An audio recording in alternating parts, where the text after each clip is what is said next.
মৰমৰ ছাত্ৰ-ছাত্ৰীসকল, আজি আমি দশম শ্ৰেণীৰ সমাজ বিজ্ঞানৰ অৰ্থনৈতিক বিজ্ঞানৰ প্ৰথম অধ্যায় মুদ্ৰা আৰু বেংক ব্যৱস্থা এই অধ্যায়টোত থকা প্ৰশ্নৰ উত্তৰসমূহ কৰিম। প্ৰথমে আছে অতি চমু উত্তৰৰ প্ৰশ্ন। ১ নম্বৰ, বিনিময় প্ৰথা কি? লিখিবা সামগ্ৰীৰ বিপৰীতে সামগ্ৰীৰ প্ৰত্যক্ষ বিনিময় হ'ল বিনিময় প্ৰথা। ২ নম্বৰ, মুদ্ৰা কি? বিনিময় মাধ্যম হিচাপে সাধাৰণ গ্ৰহণযোগ্যতা থকা আৰু লগতে সামগ্ৰিক মূল্যৰ মাপকাঠি আৰু মূল্যৰ ভাণ্ডাৰ হিচাপে কাৰ্য সম্পাদন কৰা যিকোনো সামগ্ৰীয়ে হ'ল মুদ্ৰা। ৩ নম্বৰ, মুদ্ৰাৰ এটা মুখ্য কাৰ্য উল্লেখ কৰা। লিখিবা মুদ্ৰা বিনিময় মাধ্যম হিচাপে ব্যৱহাৰ কৰা হয়। ৪ নম্বৰ, অবিহিত মুদ্ৰাৰ এটা উদাহৰণ দিয়া। লিখিবা অবিহিত মুদ্ৰাৰ এটা উদাহৰণ হ'ল চেকবুক। ৫ নম্বৰ, প্ৰতিনিধিত্বমূলক কাগজী মুদ্ৰা কি? লিখিবা পূৰ্বতে ১০০ টকাৰ কাগজী মুদ্ৰা ১০০ টকা মূল্যৰ সোণ বা ৰূপলৈ ৰূপান্তৰিত হৈছিল। এনে কাগজী মুদ্ৰাক প্ৰতিনিধিত্বমূলক কাগজী মুদ্ৰা বোলে। ৬ নম্বৰ, বেংক কি? বেংক এবিধ বিত্তীয় অনুষ্ঠান যি ঋণৰ ব্যৱসায় কৰে। বেংকে সঞ্চয়কাৰীৰ পৰা সঞ্চয় গ্ৰহণ কৰে আৰু সংগৃহীত সঞ্চয় ঋণ লওঁতাসকললৈ আগবঢ়ায়। ৭ নম্বৰ, ভাৰতীয় ৰিজাৰ্ভ বেংক কোন চনত স্থাপিত হৈছিল? ভাৰতীয় ৰিজাৰ্ভ বেংক ১৯৩৫ চনত স্থাপিত হৈছিল। ৮ নম্বৰ, চলিত আমানত কি? লিখিবা চলিত আমানত এক সঞ্চয় ব্যৱস্থা য'ত সঞ্চয়কাৰীয়ে বা আমানতকাৰীয়ে নিজৰ সঞ্চয় যিকোনো সময়তে চেকৰ যোগেদি উলিয়াই আনিব পাৰে। এতিয়া আহা চমু উত্তৰৰ প্ৰশ্নলৈ। ১ নম্বৰ, সংগতিবিহীন অভাৱে বিনিময় প্ৰথাত কিদৰে সমস্যাৰ সৃষ্টি কৰে? এনচাৰ লিখিবা অভাৱৰ মাজত সংগতি নাথাকিলে বিনিময় কাৰ্য সম্পাদন কৰাত অসুবিধা হয়। উদাহৰণস্বৰূপে ক আৰু খ দুজন ব্যক্তি। কই ধান উৎপাদন কৰিছে আৰু কুঁহিয়াৰ বিচাৰিছে। খই কুঁহিয়াৰ উৎপাদন কৰিছে আৰু ধান বিচাৰিছে। ওলোটা এই ক্ষেত্ৰত ক আৰু খৰ মাজত অভাৱৰ সংগতি আছে, সেয়েহে দুয়োৰে মাজত বিনিময় সম্ভৱ হৈছে। যদি অভাৱৰ সংগতি নাথাকে তেতিয়া দুয়োজনৰ মাজত বিনিময় নহ'ব। ২ নম্বৰ, মূল্যৰ ভাণ্ডাৰ বুলিলে কি বুজা? মুদ্ৰা ব্যৱস্থাত মুদ্ৰা সঞ্চয় কৰি ৰাখিব পাৰি আৰু সঞ্চিত মুদ্ৰা প্ৰয়োজন অনুসৰি সামগ্ৰী ক্ৰয় কৰোঁতে ব্যৱহাৰ কৰিব পাৰি। সেয়েহে মুদ্ৰাক সামগ্ৰীসমূহৰ মূল্যৰ ভাণ্ডাৰ বুলিব পাৰি। ৩ নম্বৰ, মুদ্ৰাৰ কোনটো বৈশিষ্ট্য সবাতোকৈ গুৰুত্বপূৰ্ণ আৰু কিয়? লিখিবা মুদ্ৰাৰ সবাতোকৈ গুৰুত্বপূৰ্ণ বৈশিষ্ট্য হ'ল মুদ্ৰাৰ সাধাৰণ গ্ৰহণযোগ্যতা থাকিব লাগিব, নহ'লে মুদ্ৰা বিনিময়ৰ মাধ্যম হ'ব নোৱাৰে। ৪ নম্বৰ, মুদ্ৰাৰ তাৰল্য গুণ কি? যিকোনো মুদ্ৰা সমমূল্যৰ সা-সামগ্ৰীলৈ তৎক্ষণাত আৰু প্ৰত্যক্ষভাৱে ৰূপান্তৰিত হয়। ইয়ে মুদ্ৰাৰ তাৰল্য ৰূপ। ৫ নম্বৰ, মুদ্ৰা সা-সামগ্ৰীৰ মূল্যৰ উমৈহতীয়া মাপকাঠি ব্যাখ্যা কৰা। লিখিবা মুদ্ৰাই মূল্যৰ মাপকাঠি হিচাপে কাৰ্য কৰে। মুদ্ৰাৰ মাধ্যমেৰে সকলো সামগ্ৰী আৰু সেৱা কাৰ্যৰ মূল্য নিৰ্ধাৰণ কৰা হয়। সকলো বস্তুৰ উৎপাদন, ব্যয় আৰু বিক্ৰীৰ মূল্য বা বিনিময় মূল্য মুদ্ৰাৰ মাধ্যমেৰে প্ৰকাশ কৰা হয় আৰু সেইকাৰণে মুদ্ৰাই মূল্যৰ মাপকাঠি। ৬ নম্বৰ, সসীম বিহিত আৰু অসীম বিহিত মুদ্ৰাৰ পাৰ্থক্য কি? লিখিবা যি বিহিত মুদ্ৰাৰ সহায়ত সীমিত মূল্যৰ লেনদেনহে সম্পন্ন কৰিব পাৰি সেই মুদ্ৰা সসীম বিহিত মুদ্ৰা। এই মুদ্ৰা নাথাকিলে লেনদেনত অসুবিধা হয়। যেনে কোনো এজন ব্যক্তিয়ে এডৰা ভূমি ক্ৰয় কৰিছে যাৰ মূল্য ১০ লাখ টকা। ভূমি ক্ৰয় কৰাতাজনে ১০ লাখ টকা কম মূল্যত মুদ্ৰা ৰূপত আদায় দিলে বিক্ৰী কৰাতাজনৰ অসুবিধা হ'ব। গতিকে কম মূল্যৰ কাগজী বা ধাতুৰ মুদ্ৰা এই ক্ষেত্ৰত অসীম বিহিত মুদ্ৰা হ'ব। গতিকে অধিক মূল্যৰ মুদ্ৰা হ'ব অসীম বিহিত মুদ্ৰা। এই মুদ্ৰাৰ সহায়ত অধিক মূল্যৰ লেনদেন সম্পাদন কৰিব পাৰি। ৭ নম্বৰ, আঞ্চলিক গ্ৰাম্য বেংকে কি কাৰ্য সম্পাদন কৰে? লিখিবা আঞ্চলিক গ্ৰাম্য বেংকে সম্পাদন কৰা মূল কাৰ্য দুটা হ'ল বেপাৰী মহাজনসকলৰ পৰা অত্যাধিক সুদ দি ঋণ লোৱা গাঁওবাসীলৈ অতি কম সুদৰ হাৰত ঋণ প্ৰদান কৰি দুখীয়া গাঁওবাসীক সকাহ দিয়া। ২ নম্বৰ, গ্ৰাম্য সঞ্চয় কৰি বিভিন্ন উৎপাদনমূলক কাৰ্যত সেই সঞ্চয় ব্যয় কৰা। ৮ নম্বৰ, অনা বেংক প্ৰতিষ্ঠানসমূহ বেংকতকৈ কি অৰ্থত বেলেগ? এনেকৈ টেবুল বনাই লিখিবা ইফালে বেংক প্ৰতিষ্ঠান, ইফালে অনা বেংক প্ৰতিষ্ঠান। লিখিবা চেকৰ ব্যৱহাৰ হয়, ইয়াতে চেকৰ ব্যৱহাৰ নহয়। বেংক প্ৰতিষ্ঠানত কি থাকে? বীমা আঁচনি থাকে, ইয়াতে বীমা আঁচনি নাথাকে। ৩ নম্বৰ, সঞ্চয়ত নিৰাপত্তা থাকে, ইয়াতে সঞ্চয়ত নিৰাপত্তা নাথাকে। এতিয়া আহা দীঘল উত্তৰৰ প্ৰশ্নলৈ। ১ নম্বৰ, বিনিময় প্ৰথাৰ 4টা অসুবিধা ব্যাখ্যা কৰা।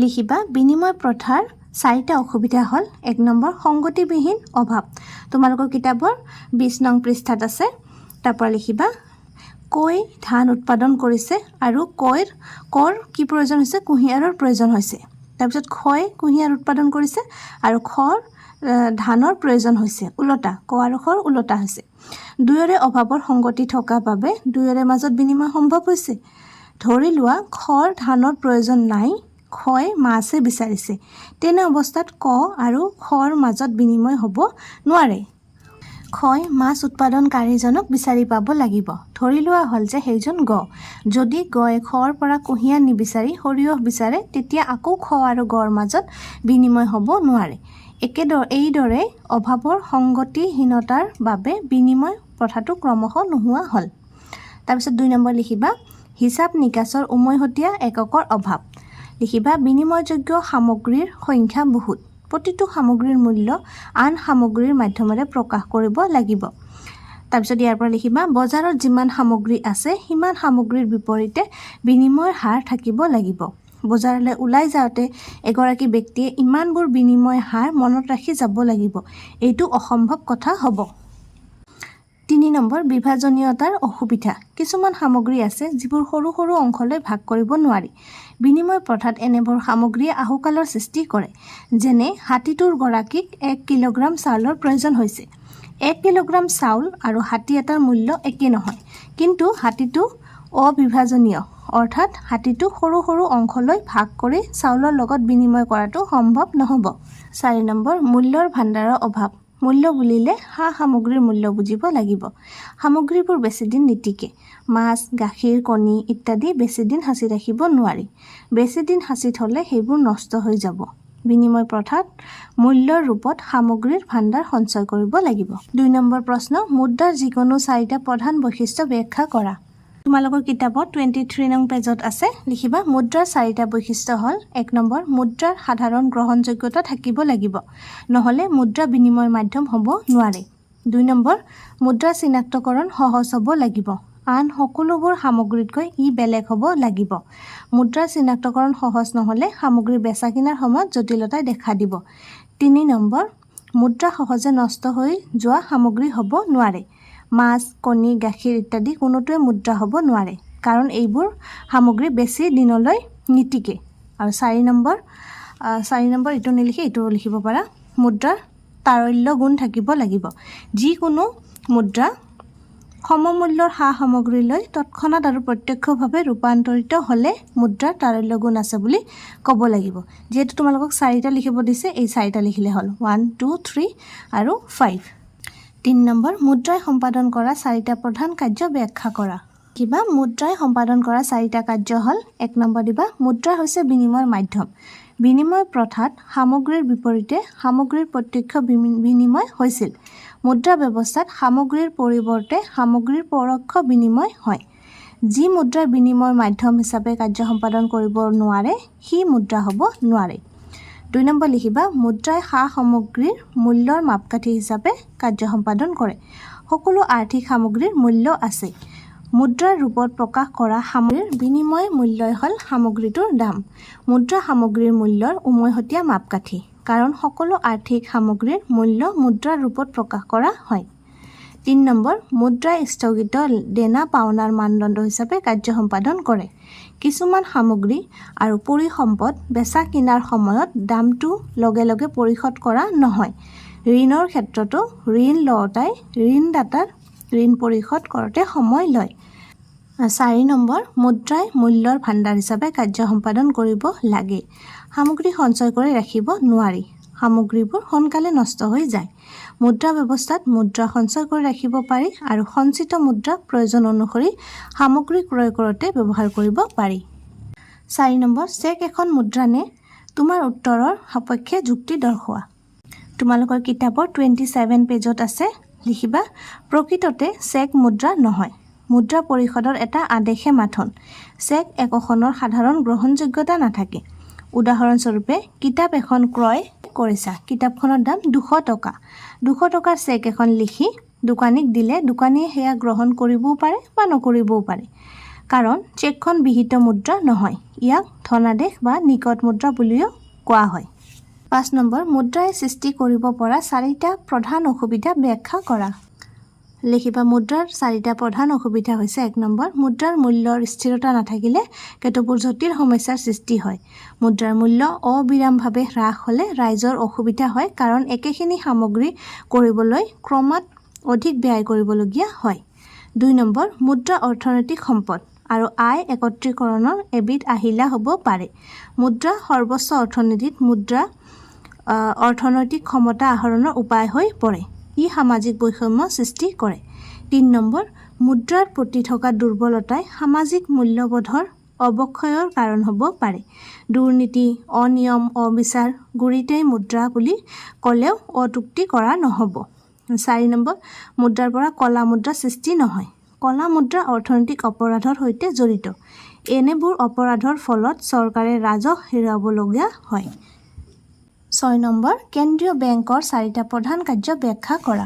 কেন্দ্ৰীয় বেংকৰ 4টা প্ৰধান কাৰ্য হ'ল 1 নম্বৰ কেন্দ্ৰীয় বেংকে কাগজী মুদ্ৰা ছপা কৰে কেন্দ্ৰীয় বেংকৰ এইটো একচেটিয়া অধিকাৰ বাকি কোনো বেংকৰ এই অধিকাৰটো নাই 2 নম্বৰ কেন্দ্ৰীয় বেংকে আমানত মুদ্ৰা বা ঋণ মুদ্ৰাৰ পৰিমাণ নিয়ন্ত্ৰণ কৰে এই মুদ্ৰা দেশৰ সৰ্বমুঠ মুদ্ৰাৰ এক বৃহৎ অংশ বাণিজ্যিক বেংকসমূহৰ ঋণ দান ক্ষমতাৰ ওপৰত আমানত মুদ্ৰা বা ঋণ মুদ্ৰাৰ পৰিমাণ নিৰ্ভৰ কৰে কেন্দ্ৰীয় বেংকে ঋণ নিয়ন্ত্ৰণ ব্যৱস্থাৱলী গ্ৰহণ কৰি বাণিজ্যিক বেংকসমূহৰ ঋণ প্ৰদান ক্ষমতা নিয়ন্ত্ৰণ কৰিব পাৰে নম্বৰ কেন্দ্ৰীয় বেংকে বেংকসমূহৰ বেংক হিচাপে কাৰ্য সম্পাদন কৰিব লাগে কেন্দ্ৰীয় বেংক অন্যান্য বেংকৰ বিপদৰ বন্ধু আৰ্থিক সংকটৰ সময়ত কেন্দ্ৰীয় বেংকে বেংকসমূহৰ বাবে শেষ আশ্ৰয়স্থল 4 নম্বৰ কেন্দ্ৰীয় বেংক চৰকাৰৰ বিত্তৰ যোগান ধৰতা বাজেটত দেখুওৱা চৰকাৰী ব্যয়ৰ পৰিমাণতকৈ চৰকাৰী আয়ৰ পৰিমাণ কম হ'লে বাজেট ঘাটিয়ে দেখা দিয়ে বাজেট ঘাটিৰ দূৰ কৰিবলৈ আমাৰ দেশত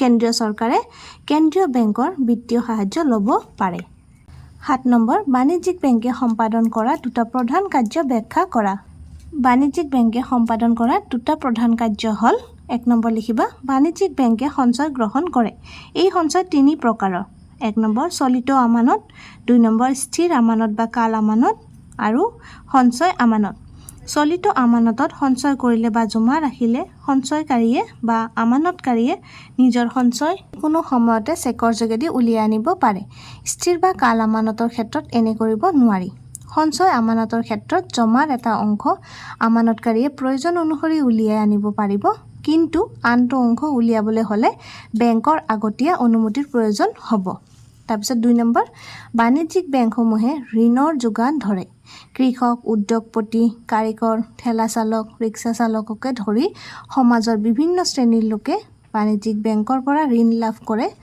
ঋণৰ উচিত ব্যৱহাৰৰ ফলত ঋণ লওঁতাৰ আৰ্থিক স্থিতি কিছু সবল হয় 8 নম্বৰ তলত উল্লেখ কৰা প্ৰতিষ্ঠানসমূহে কি কাৰ্য সম্পাদন কৰে চমুকৈ ব্যাখ্যা কৰা প্ৰথম আছে IDBI প্ৰথমতে আমি এইটো কৰোঁ IDBI লিখিবা IDBI মানে কি ভাৰতীয় ঔদ্যোগিক উন্নয়ন bank industrial development bank of India ইয়াৰ পিছত IDBI